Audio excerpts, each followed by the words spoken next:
Lepo pozdravljeni v oddaji Za babe. Pierre Bourdieu v moški dominaciji pravi, da obstaja radikalna asimetrija med moškim subjektom in žensko objektom izmenjave. Moški je gospodar produkcije in reprodukcije, ženska pa postane ženska šele kot spremenjeni produkt tega dela.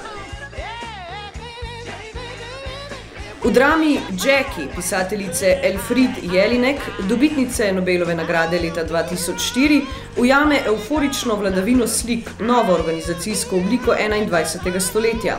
Jelinek v svojih delih ne ustvarja psiholoških likov, pač pa jezikovno polifonijo, skozi katero zaslišimo glasove, ki prihajajo z različnih ravni psihe. Znotraj teh polifonij se artikulira ostra kritika sodobne družbe, njenih stereotipov in varljivih simbolov. Jelinek v svojih delih obravnava fašizem v vseh njegovih oblikah, moč medijev, nasilje nad šibkejšim ter seksualno dominacijo moškega nad žensko. Delo Jackie, ki ga je režiral Ivica Buljan v Mini teatru, je alegorija o sodobnem položaju ženske, o tem, kako ženska izreka sebe, kako se predstavlja drugim. V lastnem monologu Jackie najde sogovornico prej v sami sebi kot v gledalcih. Ko je Jacqueline Bouvier Kennedy Onassis še živela, je ikona Jackie že živela svoje življenje. Razstava Izjema Exception, ki prikazuje sodobno umetniško produkcijo mladih albanskih umetnikov in umetnic in je nastala v specifičnih kulturno-političnih razmerah sodobnega Kosova, preizprašuje dominantne kulturne hegemonije, nacionalne in spolne identitete na področju vizualnih umetnosti v pogojih balkanskih partikularnosti. Še pred otvoritvijo v Beogradu je bila zaprta, ker so srbski nacionalisti napadli galerijo. Na razstavi sodeluje tudi umetnica Alketa Mripa z delom Kosovo Baby Doll. Ženska kot anonimni objekt želje in izkoriščanja, privlačna erotična lutka Baby Doll, ki se napaja z energijo od zunaj kot gospodinjski aparati. Glavo Baby Doll si pokrije z brisačo, njen greh mora biti anonimen, z desno roko si skriva prsi, obramba ali gesta sramežljivosti, pozira pa v športnih rdečih hlačkah, na katerih je črn dvoglavi orel z albansko zastavo, ironizacija ali zgolj pečat vladajoče ideologije. Tako kot vsaka Baby Doll, tudi kosovska predstavlja moško vizijo idealne kosovarke. Naj bi bila privlačna in prilagodljiva in brez osebnosti. Naj se pretvarja, da je devica in naj nosi figov list nacionalne ozaveščenosti. Alketina podoba sledi pravilom sodobnega oglaševanja, kjer se tradicionalna hipokrizija glede žensk prevede v sodoben tip ta iste hipokrizije, ki se vsak dan oglašuje iz hollywoodske imaginacije v medijih.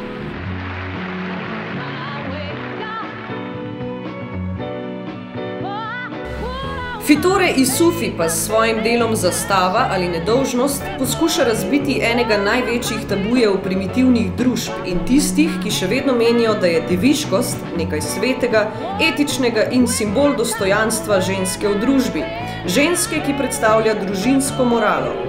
Vse, kar vidimo, je bela tkanina s krvavim madežem na sredini, jarbol in jasno nebo. Vse je mirno, čeprav čutimo napetost izza tega zmagovalnega pogleda.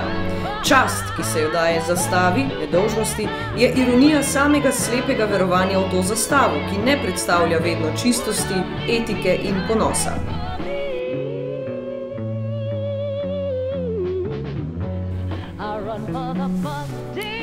Uboji iz časti se izvajajo zaradi tako imenovane kršitve moralnih načel, še posebej za prešuštva, vendar so ženske v večini primerov žrtve. Razlogi za uboje so tudi zavrnitev dogovorjene poroke ali sestajanje z moškim. Natančnih podatkov, koliko žensk je ubitih zaradi družinske časti, ni. Ve pa se, da se dogajajo v več kot 54 državah.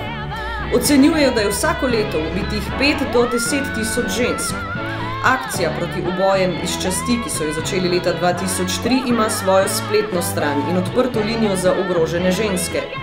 Največ umorjenih žensk je v Pakistanu, v Jordaniji, Siriji, iz Iraka pa od ameriške okupacije, ko je v državi vse večji kaos, poročajo o vse večjem številu teh umorov in sicer največ v Kurdistanu in v Basri.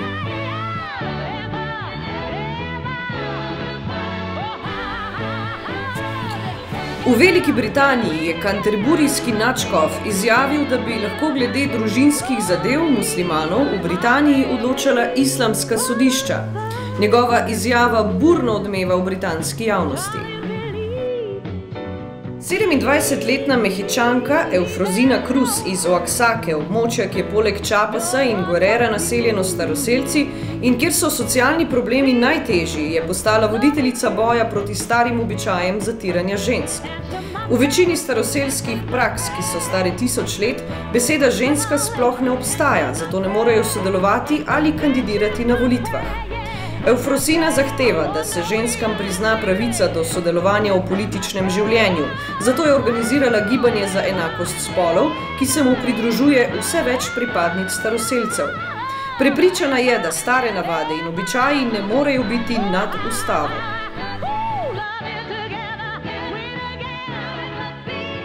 Nobelova nagrajenka Rigoberta Menchú je leta 1999 skupaj z drugimi preživelimi v genocidu gvatemalske vojske proti Majem na območju Quinché leta 1982 vložila tožbo na španskem sodišču, ki je ta teden začelo zasliševati priče. Kot sodni precedens služi primer Pinochet, ki so ga tudi obravnavali v Španiji. Gvatemalski vladni predstavniki so obtoženi terorizma, genocida in sistematičnega mučenja. Po poročanju Združenih narodov najhujša humanitarna katastrofa ni v Keniji ali v Darfurju, temveč v Somaliji, kjer je največ beguncev na svetu. V južnem in v srednjem delu Somalije se je stanje v zadnjih mesecih še poslabšalo. Okoli 2 milijona ljudi, od teh je milijon notranje razseljenih oseb, potrebuje nujno humanitarno pomoč in življenjsko nujne potrebščine. Deželo od zrušenja vojaške diktature leta 1991 pretresajo boji med klani. Življenje 10 milijonov ljudi so postopoma uničevale neskončne državljanske vojne, poplave in suše. We're requesting international agencies to send us aid that we desperately need. We don't have a tent to protect us from the rain and cold. We escaped from the fighting, and our children are sick. We don't have any food or water to drink.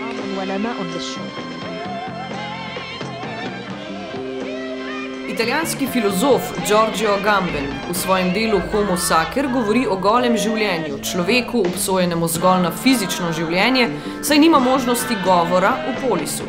Aristotel v Politiki pravi, izmed živih bitij ima govorico zgolj človek, medtem ko je glas znamenje bolečine in ugodja, zato pripada tudi drugim živalim. Nasproti drugim bitjem je ljudem lastno, da imajo zgolj oni zaznavo dobrega in zlega, pravičnega in nepravičnega, a šele udeležba pri teh stvareh ustvarja polis.